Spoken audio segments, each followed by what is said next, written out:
Jake Morrison wiped the sweat from his forehead as he crawled out from under the main engine housing.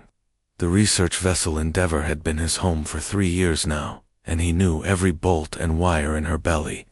The ship hummed quietly through space, carrying a crew of 200 scientists and support staff on what was supposed to be a routine survey mission in the Kepler 442 system. He had joined the fleet to escape. Memories that still haunted his dreams. His family had died in a colony disaster on New Terra, and the vast emptiness of space felt like the only place big enough to hold his grief. Working with his hands kept his mind busy, and the constant repairs needed on an aging research vessel gave him plenty to do. Captain Lisa Harper's voice crackled over the ship's communication system. All hands to stations. We have unknown contacts on long-range sensors. Jake looked up from his tools. Unknown contacts were rare out here, so far, from the established trade routes and human colonies. He made his way to the engine room's main console and pulled up the sensor readings on his screen. What he saw made his blood run cold. Dozens of massive ships surrounded a dying red giant star, each one larger than anything humans had ever built. The vessels were sleek and organic-looking, as if they had been grown rather than constructed. Dr. Alex Chen's excited voice came through the speakers next. Captain, these readings are incredible. The ships appear to be harvesting energy directly from the star's corona. The technology required for this is far beyond our current capabilities. Jake felt the familiar vibration change in the engines as Captain Harper ordered the ship to slow down. Through the small porthole in the engine room, he could see the alien fleet growing larger as they approached. The ships were beautiful in a way that made human vessels look crude and blocky by comparison. The captain's voice returned, more tense now. Prepare for first contact protocols. All department heads to the bridge immediately. Jake was not a department head, but he found himself drawn to the main viewing screens in the corridor outside the engine room. Other crew members had gathered there too, all staring in wonder at the alien ships. The largest vessel in the fleet was magnificent. It looked like a crystal palace floating in space, with delicate spires and flowing curves that seemed to pulse with internal light. Jake had never seen anything so beautiful or terrifying at the same time. Without warning, the alien ships began to move. They formed a perfect circle around the Endeavour, trapping the human vessel in their midst. Jake felt the deck vibrate under his feet as the engines strained against some invisible force holding them in place. Captain. Harper's voice came over the speakers again, but now she sounded worried. All hands. We appear to be caught in some kind of tractor beam. Engineering. I need options. Jake ran back to his console and began running diagnostics. The readings showed massive energy fields surrounding their ship, but they were unlike anything in human technology. The patterns were too complex, too elegant to be simple tractor beams. Suddenly, the ship shook violently. Sparks flew from control panels throughout the corridor as alien energy began interfering with their systems. Jake could hear the engines struggling as power fluctuated wildly. Emergency lights flickered on as the main power grid became unstable. Engine room to bridge. Jake called into his communicator. We're getting massive feedback from the alien energy fields. If this continues, we'll lose life support within the hour. The ship shook again, harder this time. Jake was thrown against a bulkhead as the artificial gravity fluctuated. He could hear the distant sound of metal straining under forces it was never designed to handle. Through the speakers, he heard Dr. Chen talking rapidly to the captain. The energy patterns suggest they're performing some kind of ritual around the star. Our arrival may have disrupted something important to them. Jake's training kicked in as he worked frantically at his console. The alien energy was feeding back through their main power conduits, creating a loop that would eventually overload their fusion reactor. He had maybe minutes before the ship would either explode or lose all power. He made a decision that went against every safety protocol he had ever learned. Jake began manually rerouting power through secondary systems, bypassing the main grid entirely. It was dangerous and would leave them vulnerable, but it was their only chance. The ship's lights went out completely for a terrifying moment. Then, Jake's improvised power routing came online, and emergency systems flickered back to life. The feedback loop was broken, and the engine stabilized, but the celebration was short. Jake looked up at his screen to see that one of the alien ships was moving toward them. It was smaller than the Crystal Palace, but still dwarfed the Endeavor. As it approached, Jake could see details in its hull that looked more like carved bone than metal. The ship attached itself to the Endeavor's docking bay with surprising gentleness. Jake felt the slight tremor as the two vessels connected. Over the speakers, Captain Harper's voice was calm but tense. "Prepare for boarding. All security teams to positions." Jake stayed at his post, monitoring the power systems as footsteps echoed through the corridors above. The aliens had come aboard, and there was nothing he could do but keep the lights on and hope. Their first meeting with another intelligent species would not be their last. Minutes passed like hours as Jake waited for word from the bridge. The ship felt different somehow, as if the very air had changed with the alien presence aboard. He found himself holding his breath, listening for any sound that might tell him what was happening to his crewmates. When Captain Harper's voice finally returned, it carried a weight that made Jake's stomach drop. "Jake Morrison, report to the main docking bay immediately. You are requested by name."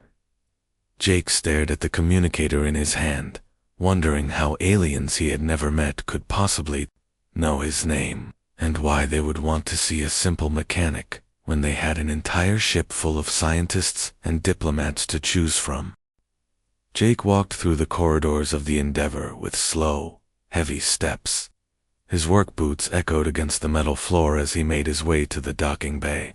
Other crew members pressed against the walls to let him pass, their faces full of questions he could not answer. The main docking bay doors stood open, revealing the alien ship beyond.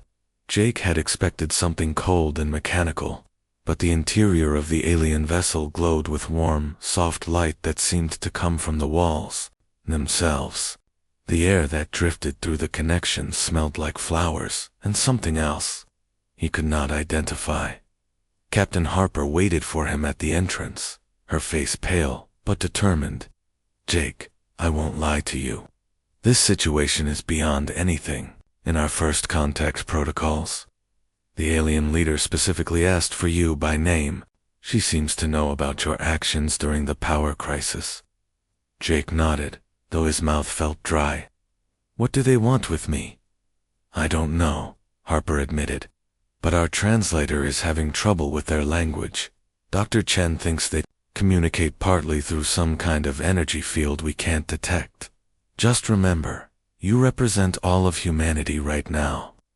Jake stepped through the airlock into the alien ship. The difference was immediate and overwhelming. Where the Endeavor was all hard angles and functional design, this vessel curved and flowed like it had grown rather than been built. The walls seemed to pulse gently with life, and Jake could feel a strange tingling in the air around him. Two tall figures waited for him in what appeared to be a reception chamber. They were clearly female, though unlike any human woman Jake had ever seen. Their skin had a blue tint that reminded him of deep water, and their hair fell in silver waves down their backs. They wore flowing robes that seemed to shift color as they moved. The taller of the two stepped forward and spoke in a voice that sounded like music. Jake's universal translator struggled with the words, producing a choppy approximation. "Human. Jake Morrison. You are called before Queen Veltara. You will come." Jake followed them deeper into the ship, through corridors that felt more like walking through a living organism than a spacecraft. Other aliens moved past them, all tall and graceful, with the same blue-tinged skin and silver hair. They watched Jake with curious eyes, but kept their distance. The throne room, for lack of a better word, was the most beautiful space Jake had ever seen. The ceiling curved high above, filled with what looked like stars but moved too slowly to be real. In the center of the room sat a figure that could only be the Queen. Queen Veltara was magnificent and terrifying at the same time.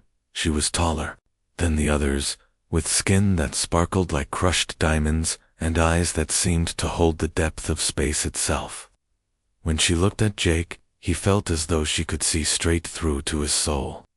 "Jake Morrison," she said, and somehow her words came through clearly despite the translator's earlier problems. "You saved your vessel when our energies would have destroyed it. You showed wisdom and courage in a moment of great danger." Jake found his voice, though it came out as a croak. "Your Majesty, I was just doing my job. I didn't mean any disrespect to your people or your ceremony." The Queen's expression softened slightly. "You misunderstand. Your actions were not disrespectful. They were impressive. In our culture, such quick thinking under pressure is highly valued. It shows the kind of strength our people need." 3 more figures entered the chamber, and Jake's breath caught in his throat. They were younger than the Queen but clearly related to her, with the same regal bearing and otherworldly beauty. These had to be her daughters. The first was tall and moved, with the fluid grace of a warrior. Her eyes held a sharpness that made Jake think of a blade being tested. The second was smaller, with gentle features and hands that glowed faintly with some inner light. The third was the youngest, with an artistic flair in the way she wore her robes and positioned herself. Queen Veltora gestured to her daughters. "Princess Lyra, my eldest and finest warrior. Princess Naya, our most gifted healer and scientist. Princess Zara, whose art captures the very essence of our people's soul." Jake bowed awkwardly, unsure of the proper protocol. "Your Highnesses." "It's an honor," the Queen continued, her voice taking on a formal tone that filled the chamber. "Jake Morrison of the human vessel Endeavor, your people have disrupted a sacred ritual of great importance to our survival. Normally, this would require compensation that your species could not provide." Jake felt his heart sink. He had feared this conversation would lead to demands for reparations or worse. However, the Queen continued, "Your actions during the crisis have shown qualities that are rare and valuable. Therefore, I propose a different solution. You will be bonded to my 3 daughters, joining our family and our people. This will create an alliance between our species and provide what both our peoples need to survive." Jake stared at her, certain he had misunderstood. "I'm sorry, Your Majesty, but did you say bonded?" Princess Lyra stepped forward, her voice carrying the authority of someone accustomed to command. "In our culture, bonding is the deepest form of commitment. It creates a psychic link that allows perfect understanding and cooperation. It is both practical and sacred." Princess Naya added in a softer voice, "Our people are dying. Jake Morrison, the radiation from our sun has made our males unable to father children. We need new genetic material to survive, but more than that, we need someone who can think differently than we do." Princess Zara spoke last, her voice full of emotion. "The bonding is not slavery or ownership, it is partnership. You would become part of our family, sharing in our responsibilities and our joys." Jake felt the room spinning around him. "I don't understand. Why me? I'm just a mechanic. You have brilliant scientists and diplomats on my ship." Queen Veltara smiled, and for the first time, she looked almost human. "Your scientists think in straight lines, Jake Morrison. Your diplomats speak in careful words. But when faced with certain destruction, you thought in ways none of our people could have imagined. You found a solution that saved everyone." Jake looked at the 3 princesses, each beautiful and alien in her own way. He thought of his quiet life in the engine room, of the peace he had found in routine maintenance and simple problems with clear solutions. "What if I refuse?" he asked quietly. The Queen's expression grew sad. "Then we will respect your choice and return you to your ship. But without this alliance, both our peoples face difficult futures. Your species will eventually encounter others, who are not as reasonable as we are, and my people will slowly fade away, victims of a dying star. Jake felt the weight of entire civilizations resting on his shoulders. He looked at Princess Lyra's challenging gaze, Princess Naya's hopeful expression, and Princess Sarah's artistic beauty. Each represented a future he had never imagined for himself. How long do I have to decide? He asked. 7 solar cycles, the Queen replied. Enough time for you to understand what you would be choosing, and for my daughters to know the man who might become their bonded partner. Jake nodded slowly, his mind reeling with the magnitude of the decision before him. In 1 week, he would have to choose not just his own future, but the fate of 2 species among the stars. Jake spent his first day aboard the Zephyrian flagship, in a guest chamber that was larger than his entire quarters on the Endeavor. The walls seemed to breathe with soft light, and the furniture appeared to be grown from some kind of living crystal.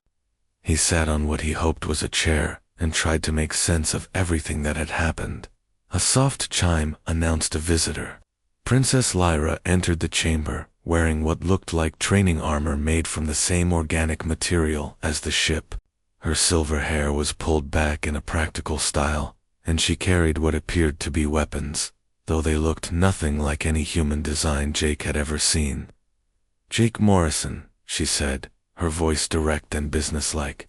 "If you are to be bonded to royal daughters, you must understand how to protect them and yourself. We begin combat training now." Jake followed her through corridors that seemed to reshape themselves as they walked. They arrived at a training chamber with floors that felt soft under his feet, but somehow provided perfect traction. The walls were covered with weapons that looked more like art pieces than tools of war. "In Zephyrian culture," Lyra explained, as she selected 2 curved blades that glowed with inner light. "Strength is not measured only in muscles or speed. It is measured in adaptability and creative thinking. Show me how humans fight." Jake had learned basic hand-to-hand combat during his fleet training, but he felt clumsy compared to Lyra's fluid movements. She moved like water, flowing around his attacks, and striking with precision that left him breathless. After their first sparring session, Jake lay on the soft floor, defeated but not injured. "You fight like you are trying to break things," Lyra observed. "Zephyrians fight like we are trying to redirect energy. But your unpredictability is interesting. You do things that make no tactical sense, yet sometimes they work." Over the following days, Jake began to understand what she meant. Where combat was elegant and flowing, human fighting was chaotic and adaptive. Jake learned to use his different way of thinking as an advantage, creating strategies that confused even Lyra's advanced training. Princess Naya's lessons were entirely different. She met Jake in what appeared to be a garden growing inside the ship, filled with plants that sparkled with bioluminescent light. Her hands glowed softly as she touched different flowers, and Jake could feel energy moving through the air around her. "All Zephyrians can manipulate life energy to some degree," she explained in her gentle voice. "It is how we heal, how we communicate over long distances, and how we bond with each other. Humans appear to have this ability too, but it is undeveloped." Jake watched in amazement as Naya made flowers bloom with her touch and healed small cuts on his hands from combat training. When she placed her glowing palm against his forehead, he felt something stir inside him that he had never noticed before. "Feel the energy around you," she instructed. "Do not try to control it. Simply be aware of its presence." At first, Jake felt nothing but Naya's warm touch, but gradually, he began to sense something else. It was like becoming aware of a conversation happening in a room he had not known existed. The plants in the garden seemed to whisper with life, and he could feel the presence of other Zephyrians moving through the ship. "Remarkable," Naya said, her eyes wide with surprise. "Most of our people train for years to develop such sensitivity. You achieved it in minutes. Human minds may be more naturally psychic than we realized." Princess Zara's lessons were the most challenging for Jake emotionally. She met him in a chamber filled with sculptures and paintings that seemed to move and change as he watched them. The art was beautiful, beyond anything Jake had ever seen, but it also stirred feelings he had tried to bury since losing his family. "Art is not decoration for my people," Zara explained, her voice soft but intense. "It is communication of the deepest truths. Through art, we share our souls with each other. If you are to bond with us, you must learn to open your heart." She gave Jake materials that responded to thought and emotion, shaping themselves according to his feelings. At first, everything he created was dark and twisted, reflecting the grief and guilt he carried from New Terra. Zara watched without judgment as his pain took physical form. "You carry great sadness," she observed gently. "Tell me about the family you lost." Jake found himself talking about things he had never shared with anyone. He told Zara about his wife, Maria, and their young daughter Sophie, about the colony disaster that had taken them while he was away on a supply run. He talked about the guilt that ate at him every day, the feeling that he should have been there to save them. As he spoke, the materials in his hands began to change. The dark, twisted shapes became something else, something that captured not just his grief, but also his love for the family he had lost. Zara watched with tears in her luminous eyes. "Your pain has made you strong," she said, "but it has also built walls around your heart. To bond with us, you must be willing to love again, knowing that love always carries the risk of loss." Between these intense training sessions, Jake began to explore the Zephyrian ship and learn about their culture. He discovered that their society was built around family groups, led by strong women, with complex relationships that went far beyond human understanding of marriage and partnership. The crew treated him with a mixture of curiosity and respect. Word had spread about his quick thinking during the crisis, and many Zephyrians approached him with technical problems they could not solve. Jake found that human engineering principles, combined with Zephyrian technology, could create solutions neither species had imagined alone. He fixed a power relay that had been malfunctioning for months by applying human ideas about redundant systems. He improved their water recycling by suggesting biological filters, inspired by Earth ecosystems. Each success earned him more respect and acceptance from the crew, but not everyone was pleased with his presence. Jake began to notice certain crew members watching him with suspicious eyes. He overheard conversations that stopped when he approached, and felt tensions he did not fully understand. One evening, as Jake returned from training with Lyra, he found his chamber door sealed. The soft chime that usually announced visitors was replaced by a harsh warning tone. Through the translucent walls, he could see figures moving in the corridor outside. Security protocols activated, an artificial voice announced in accented English, "Remain in quarters until further notice." Jake pressed against the wall, trying to see what was happening. He could hear raised voices and the sound of energy weapons charging. The ship's gentle lighting had changed to a harsh red glow that reminded him of emergency alerts on human vessels. Through his door's window, Jake saw Princess Lyra running past with several armed guards.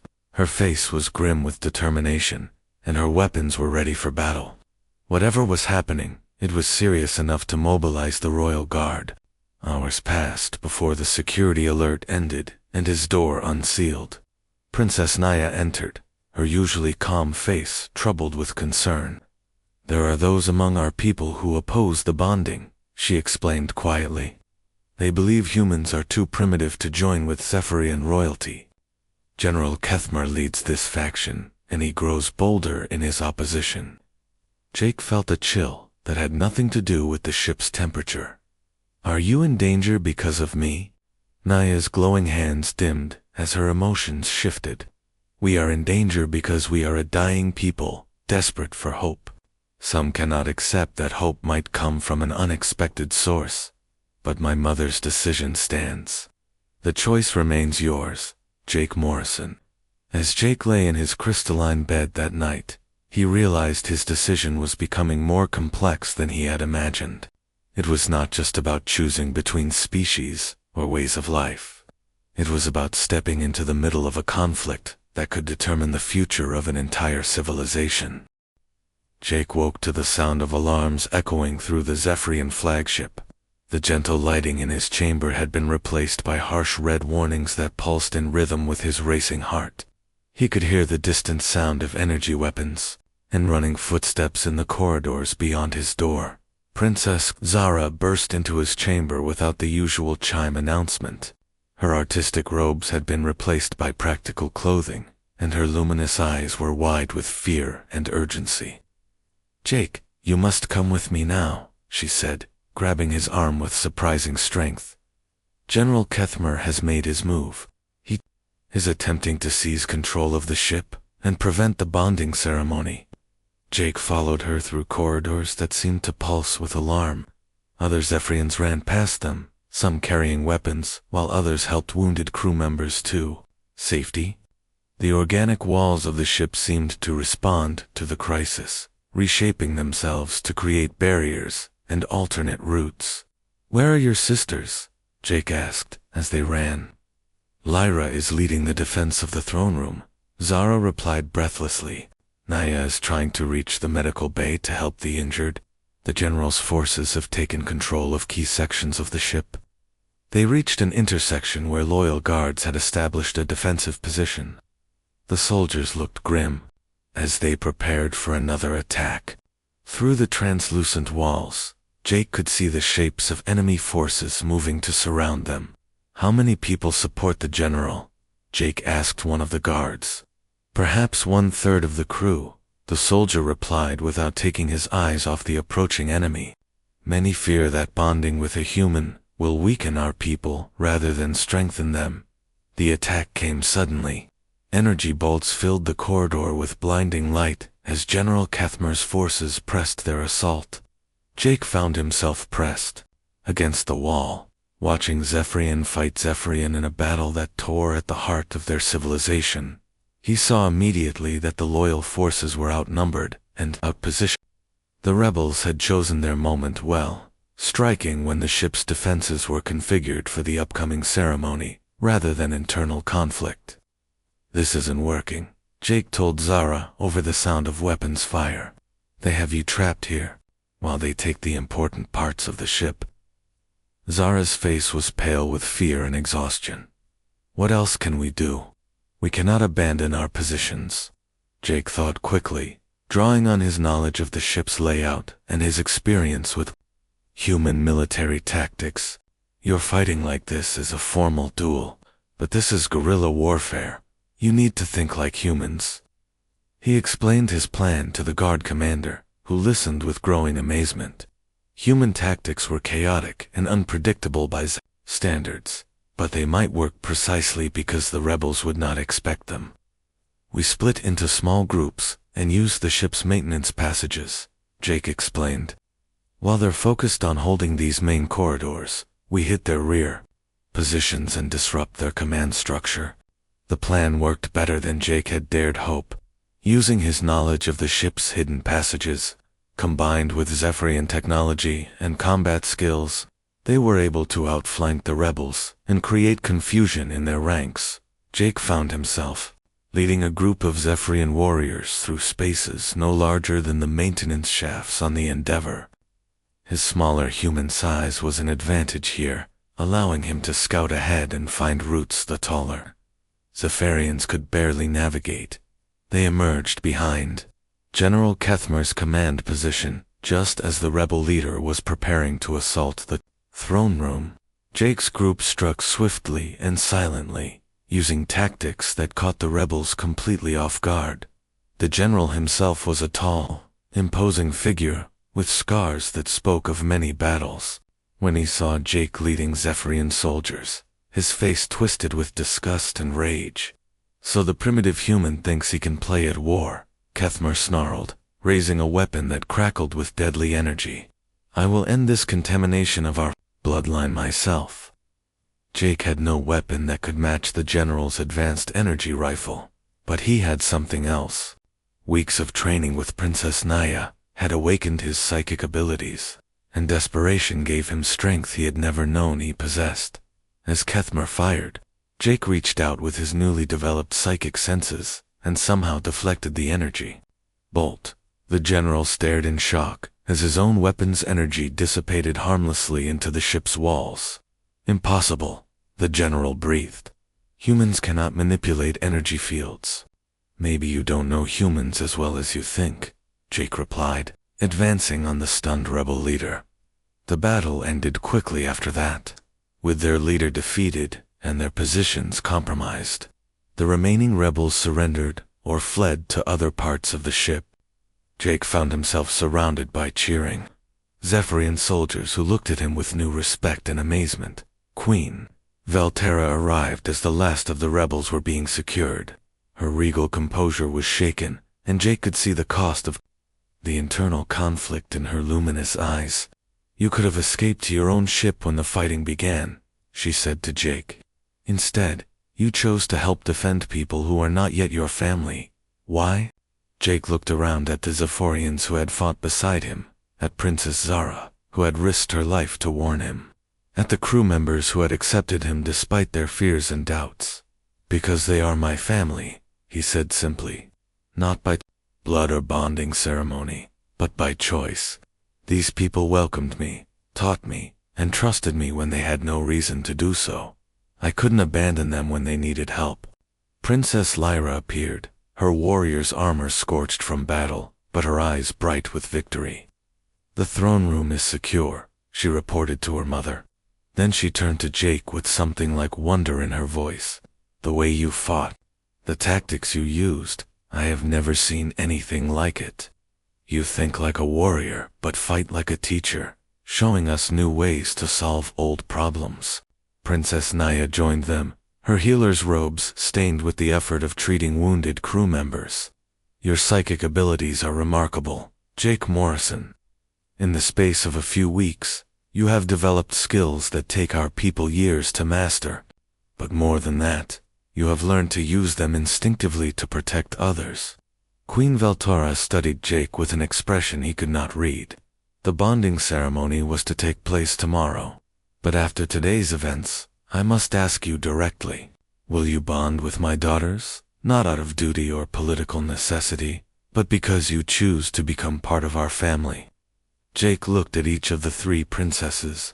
Lyra, whose strength had become a shield for her people. Naya, whose healing touch had saved lives during the crisis.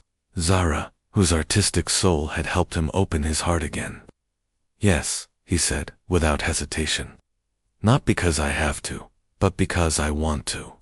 These past weeks have shown me that family isn't just about blood or species.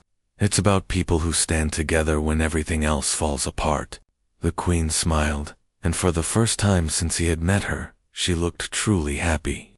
"Then let us prepare for a ceremony that will unite not just individuals, but two peoples who have much to learn from each other." As Jake walked through the ship with his soon-to-be bonded family, he realized that his greatest fear had become his greatest strength. He had been terrified of caring for people again, after losing his wife and daughter. But caring for others had given him the courage to fight for something bigger than himself. Tomorrow would bring challenges he could not yet imagine. But tonight, he was surrounded by people who had chosen to trust him with their future, just as he had chosen to trust them with his heart. The bonding ceremony took place in the largest chamber of the Zephyrian flagship, with representatives from both human and alien crews in attendance. Jake stood at the center of the room wearing ceremonial robes that felt strange, but somehow right on his human frame. The fabric seemed to respond to his emotions, shifting colors as his nervousness gave way to determination. Princess Lyra approached first, her warrior's bearing softened by the flowing ceremonial dress that sparkled like starlight. She placed her hand over Jake's heart and spoke in the ancient Zephyrian tongue. Through their growing psychic connection, Jake understood her words without translation. "I offer you my strength, that we may protect each other and those we love," she said, her voice carrying the weight of solemn vows. Princess Naya came next, her healer's hands glowing softly as she touched Jake's forehead. "I offer you my knowledge, that we may grow together in wisdom and understanding." Finally, Princess Zara stepped forward, her artistic soul shining through eyes that seemed to hold all the colors of creation. She placed her hand over Jake's, and he felt the full depth of her emotional gift. "I offer you my heart, that we may create beauty and joy even in times of darkness." Jake felt something fundamental shift inside him as the bonding ceremony reached its climax. It was not a loss of his human identity, but an expansion of it. Through the psychic link that connected him to all three princesses, he could feel their thoughts and emotions as clearly as his own. But the moment of triumph was interrupted by alarms that shook the entire ship. Through the chamber's viewing panels, Jake could see the dying star that the Zephyrians had been harvesting energy from.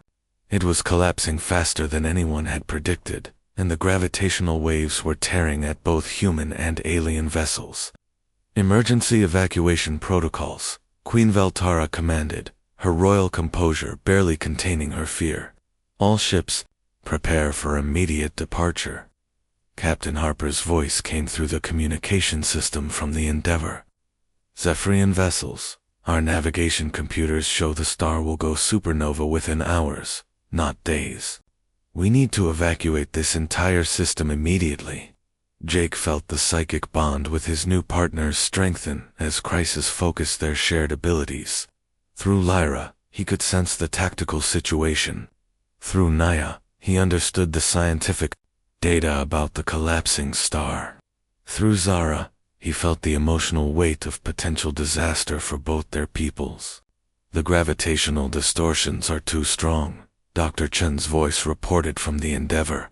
"Our faster-than-light drives cannot establish stable wormholes in this environment. We're trapped." Jake closed his eyes and reached out with his newly enhanced psychic abilities. He could feel the vast energies swirling around the dying star, the desperate calculations of both human and Zephyrian scientists trying to find an escape route, and the fear of thousands of people facing certain death. But he could also feel something else. The bonding ceremony had not just connected him to the three princesses. It had connected him to the fundamental life force that flowed through all Zephyrian technology. Their ships were not just machines, but living extensions of their builder's will and purpose. "I have an idea," Jake said, his voice carrying new authority through the psychic link. "But it will require perfect coordination between human technology and Zephyrian life force. We need to combine our faster-than-light drives with your organic energy systems." The next hour was the most intense of Jake's life.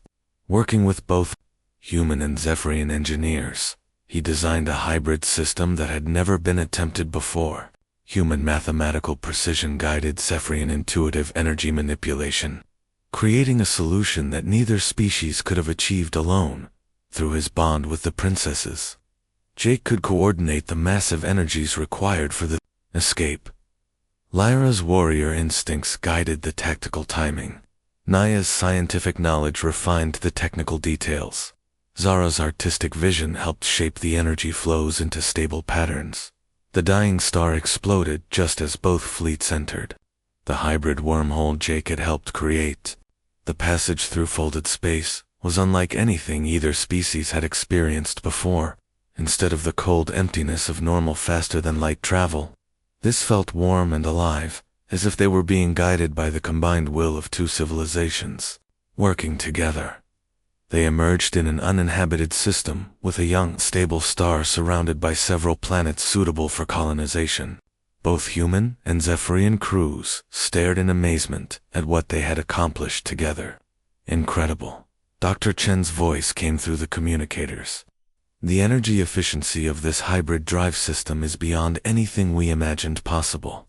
We've not just escaped disaster, we've made a breakthrough that will revolutionize space travel for both our species." 3 months later, Jake stood on the observation deck of the new settlement they had built on the third planet of their refuge system. The colony was unlike anything that had existed before, with human engineering supporting Zephyrian biotechnology and structures that seemed to grow from the planet's surface. Princess Lyra approached. no longer wearing ceremonial robes but practical clothing suitable for the work of building a new civilization.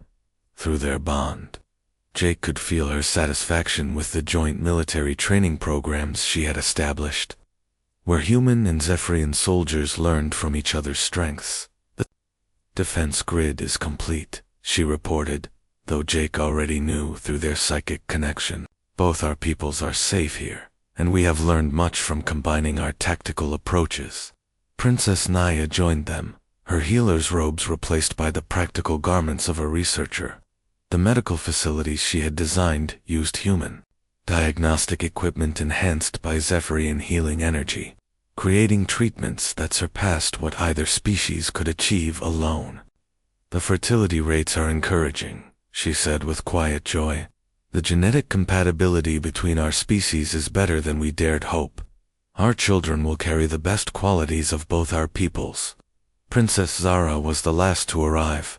Her artistic talents now focused on designing the cultural centers where humans and Zephyrians learned about each other's histories and traditions. Through their bond, Jake could feel her excitement about the new forms of art emerging from their collaboration. The cultural exchange programs are exceeding all expectations, she reported. When human creativity combines with Zephyrian emotional depth, we create things that neither species imagined possible. Jake looked out over the settlement they had built together. Human children played alongside young Zephyrians in gardens that bloomed with both earth flowers and alien plants that sparkled with bioluminescent light. Engineers from both species worked side by side on projects that blended technology and biology in revolutionary ways. Have you ever regretted your choice? Lyra asked, though through their bond she already knew the answer. Jake smiled, feeling the warmth of their psychic connection and the love that had grown between them over the months of working together. Never. I thought I was just fixing a power problem on a research ship. Instead, I found a new family and helped create a new kind of civilization. A communication alert chimed, and Queen Veltara's image appeared on the viewing screen. She was still aboard the flagship, coordinating with both Earth and the Zephyrian homeworld to establish formal diplomatic relations. Jake Morrison, the Queen said with obvious pride, I have news that will interest you. Both our governments have agreed to establish permanent colonies based on the model you have created. Your hybrid technologies and cultural integration methods will be the foundation for a new era of interspecies cooperation. Through the psychic bond, Jake felt his partner's joy and satisfaction.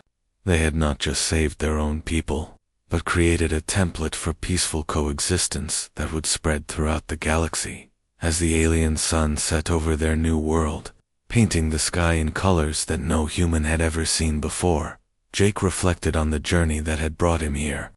He had started as a lonely mechanic trying to escape his past, but had become something he never could have imagined. A bridge between worlds, a father to children who would grow up knowing no barriers between species, and a husband to 3 remarkable women who had taught him that love could expand to encompass entire civilizations. The future stretched before them, full of challenges and opportunities that no single species could face alone. But together, humans and Zephyrians were creating something new and wonderful among the stars, proving that the greatest discoveries often came from the most unexpected places. Jake looked at his bonded partners, feeling their love and determination through the psychic link that connected their hearts and minds. Tomorrow would bring new problems to solve and new frontiers to explore. But tonight, he was surrounded by family, watching their children play in the light of an alien sun, knowing that they had built something that would endure long after the stars themselves had grown old.